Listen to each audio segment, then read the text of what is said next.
यीशु मसीह में आप सबको जय मसीह की। कैसे हैं हमारे मसीह भाई बहनों? उम्मीद करती हूँ कि आप लोग बहुत ही अच्छे हैं। परमेश्वर की दया और करुणा आप सबके ऊपर बनी रहे। हमारे चैनल में एक बार फिर से आप सबका स्वागत है। और आज मैं इस टॉपिक पे बात करने वाली हूँ कि उपवास से क्या फायदा है, उपवास रखने से क्या लाभ मिलता है। हालेलुया। तो आज मैं इस टॉपिक पे बात करने वाली हूँ इस वीडियो के माध्यम से। तो आप लोग वीडियो पे बने रहिएगा। अगर चैनल पे नए हैं तो चैनल को सब्सक्राइब कर लेना, जिससे कि मैं आप लोगों के लिए दुआ प्रार्थना करती रहूं और आप लोगों को परमेश्वर का वचन आप सबके पास पहुंचाती रहूं, जिससे कि आप लोग का जीवन बदले। हालेलुया। आप लोग चैनल को सब्सक्राइब कर लीजिए, जिससे मेरी कोई भी वीडियो आए तो नोटिफिकेशन आप लोगों तक पहुंचे। हालेलुया। और वीडियो को लाइक कर देना, शेयर। आज मैं उपवास के बारे में, उपवास क्यों रखा जाता है, उपवास किस लिए रखते हैं, बहुत सारे लोगों को नहीं पता है। बहुत सारे लोग जैसे संसारिक लोग रखते हैं, वैसे वो लोग सोचते हैं कि भाई उपवास रखेंगे तो हम केला खा लेंगे, अंगूर खा लेंगे, संतरे केले छोले सब खा लेंगे। बहुत सारे लोग ऐसे करते हैं। लेकिन उपवास रखने का फायदा क्या है, उपवास क्यों रखा जाता है, उपवास किस तरीके से रखा जाता है, सारी चीजें मैं आप लोगों को इस वीडियो में कंफर्म करने वाली हूँ। हालेलुया। तो वीडियो को भगाइएगा बिल्कुल भी नहीं। आप लोग थोड़ा गलती करते हैं कि वीडियो को भगा भगा के देखते हैं। वीडियो को भगा भगा के मत देखा करिए। 10-5 मिनट अगर आप टाइम निकाल लेंगे परमेश्वर के लिए तो आपका कुछ बिगड़ नहीं जाएगा, आपका अच्छा ही होगा। अगर आप मेरी वीडियो को देख रहे हैं तो आप अपनी मर्जी से नहीं देख रहे हैं, परमेश्वर की मर्जी से देख रहे हैं। हालेलुया। तो अगर आप वीडियो को मेरी देखेंगे तो आपकी भलाई ही होगी। हालेलुया। तो चलिए मैं आप लोगों को जो है बताने वाली हूँ कि उपवास से क्या, पहले मैं आप लोगों को ये बताना चाहती हूँ कि उपवास क्यों रखते हैं, उसके बाद बोलूंगी कि उपवास से क्या फायदे हैं। 3 चीजें आज इसमें बात करूंगी, यानी उपवास क्यों रखते हैं, उपवास से फायदे क्या है और उपवास कैसे रखेंगे। ये तीनों चीज अपने वीडियो के माध्यम से आप सबको बताऊंगी। हालेलुया। तो पहला नंबर है कि उपवास क्यों रखा जाता है। तो मेरे प्रिय भाई बहनों, उपवास इसलिए रखा जाता है कि उपवास जब कोई मसीह रखता है और उपवास प्रार्थना जब परमेश्वर के आगे करता है तो परमेश्वर उसे 30 गुना नहीं, 60 गुना नहीं, 100 गुना आशीष देते हैं। क्योंकि उपवास से शैतान डरता है, शैतान की कमजोरी है। उपवास प्रार्थना अगर आप रखेंगे तो एक चीज ध्यान रखिएगा कि कभी भी उपवास रखेंगे तो शैतान आपको पूरा कोशिश करेगा आपकी आशीष को खराब करने के लिए, आपके उपवास को तोड़ने के लिए। लेकिन आपको सच्चे मन से, श्रद्धा से परमेश्वर की ओर ध्यान लगाना है। क्योंकि मेरे प्रियो, जब आप उपवास रखेंगे तो उसका पीछा शैतान करेगा, क्योंकि शैतान नहीं चाहता है कि आप उपवास रखें और आपकी आशीषें खुल जाए और आपके ऊपर जो किया कराया जादू टोना भूत प्रेत जो भी है वो सब चले जाए। शैतान कभी नहीं चाहेगा कि आप सक्सेसफुल हो। इसलिए शैतान पूरी कोशिश करेगा कि आप जो है उपवास में डिस्टर्ब हो जाए, उपवास ना पूरा कर पाए या उपवास में किसी को गाली बोल दे। तो मेरे प्रिय भाई बहनों, उपवास जो इसलिए रखा जाता है कि जब आप उपवास रखेंगे तो परमेश्वर आपको बहुत बेहतरीन आशीष देंगे। हालेलुया।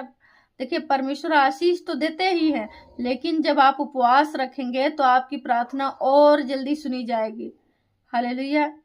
तो दूसरी बात, जब आप उपवास प्रार्थना रखेंगे तो शैतान की खुजली होने लगती है, शैतान एकदम तलमला जाता है। वो सोचता है कि एक विश्वासी को कैसे गिराया जाए, कैसा इसका व्रत तोड़वाया जाए। तो आपको समझना है कि मतलब कोई भी व्यक्ति किसी का भी मुंह इस्तेमाल कर सकता है, आपके पति का, आपके बच्चों का, आपके बीवी का, मतलब किसी का भी मुंह इस्तेमाल करके वो आपको टॉर्चर करेगा, उल्टा सीधा बोलेगा। लेकिन मेरे प्रिय भाई बहनों, जब आप उपवास रखें तो आप जो है कभी किसी को अपने मुंह से गाली ना दे, क्योंकि जब आप गाली देंगे तो आशीष आपका खराब हो जाएगा, फिर आपके उपवास रहने से कोई मतलब नहीं है। हालेलुया। पहला काम ये करना है कि उपवास जब रखो तो गाली नहीं बोलना है। हालेलुया। और दूसरी बात, जब उपवास रहो तो किसी की बुराई मत करो, चुगली मत खाओ, गलत काम ना करो, मानी सच्चे मन से, श्रद्धा से परमेश्वर पर ध्यान लगाओ। हालेलुया। अब हम बात करते हैं कि उपवास से फायदे क्या हैं। उपवास से ये फायदे हैं कि जब हम उपवास रखते हैं तो परमेश्वर हमारे जीवन में बहुत जल्दी जल्दी तरक्की करते हैं और हमारी सारी जो बंद आशीषें होती हैं, दुष्ट आत्माएं जो है हमारे आशीषों को बांध रखती हैं, वो उपवास रखने से टूट जाती हैं और फिर हम आगे बढ़ते जाते हैं, हमारे जीवन में तरक्की होने लगती है और फिर हम खुशहाल जीवन जीते हैं। हालेलुया। तो उपवास रखने का बहुत फायदे हैं, ठीक है। और अब हम बात करते हैं कि उपवास कैसे रखा जाता है। देखिए, उपवास आपको ऐसे रखना है कि सुबह एक दिन पहले बता दो अपने घर में कि हमको जो है कल उपवास रहना है, तो घर वाले तुम्हें टोकेंगे भी नहीं, नहीं तो दूसरे दिन टोकेंगे, तुमको खिलाने पिलाने की जिद करेंगे। इससे अच्छा कि जैसे मान लो कि आपको जो है कल उपवास रहना है, तो आज ही बता देना है कि मम्मी पापा मैं कल उपवास रहूँगा, मुझे कल डिस्टर्ब ना करना। हालेलुया। तो एक दिन आप लोगों को बता देना है और आपको उपवास जो है सुबह से लेकर शाम 5 बजे तक करना है। 5 बजे के बाद आपको जो है ना तो कड़वा खाना है ना मीठा खाना है, बस एकदम हल्का भोजन, जैसे कि हल्की खिचड़ी है या कुछ है, वैसे हल्का फुल्का खाना कर लेना है। और उपवास जब आप रखें तो निरंतर प्रार्थना में बने रहें और जो है हर एक चीज़ से दूर रहें, बस परमेश्वर पर ध्यान लगाए रहें। और आपको जो है उपवास प्रार्थना के दौर में आपको कुछ खाना नहीं है, ना तो आपको पानी पीना है, ना किसी भी प्रकार का कोई भी फल नहीं खाना है। क्योंकि देखिए, संसारिक लोग क्या करते हैं कि उपवास तो रहते हैं पर उनको केले छोले पता नहीं क्या क्या वो भर पेट के खा लेते हैं और उसके बाद कहते हैं हम उपवास है। तो मेरे प्रियो, आप लोगों को ऐसे नहीं करना है। आप लोगों को जो है निराजल रहना है, ना पानी पीना है ना खाना खाना है। उसके बाद 5 बजे तो परमेश्वर से प्रार्थना करो, उसके बाद अपना हल्का फुल्का कुछ खा लो। हालेलुया। आप अगर रह सकते हैं तो 3 दिन की प्रेयर रहे, नहीं तो 8 दिन की रहे, नहीं तो 21 दिन की रहे, नहीं तो 40 दिन की रहे, जैसा आपकी इच्छा। नहीं तो 1 दिन की भी रह सकते हैं। तो जितना आपके मतलब क्षमता हो, जितना आपके अंदर मतलब कि एनर्जी हो, उतना आप परमेश्वर के लिए कर सकते हैं। आप उपवास प्रार्थना तभी करना जब आप अंदर से आपके हिम्मत आए और ताकत आए। क्योंकि देखिए, उपवास में बहुत सारी चीज़ें होती हैं कि जैसे मान लो पूरे दिन भूखे हैं तो बहुत सारे लोग बीमार होते हैं और वो जो है उपवास रख लेते हैं तो उनको दिक्कत होती है। परमेश्वर ये नहीं कहता है कि आप बीमार हो उपवास रखो, नहीं। आप पहले ठीक हो जाओ अच्छे से प्रार्थना करके, उसके बाद जब आप अच्छे रहो तब आप उपवास रख सकते हो। क्योंकि जब शरीर अच्छी रहेगी तभी तो कुछ हो पाएगा। हालेलुया। तो यही है तीनों फायदे उपवास रखने के कि हम जब आप लोग उपवास रखेंगे तो आपके सारे काम बनते जाएंगे। ये तीनों जो मैंने बताया है आपके जीवन में बड़े बड़े मिरेकल करेंगे यीशु के नाम में। आमीन। तो देख लेना आपके जीवन में कितना बड़ा मिरेकल होगा, कितनी बड़ी चंगाई छुटकारा पाएंगे।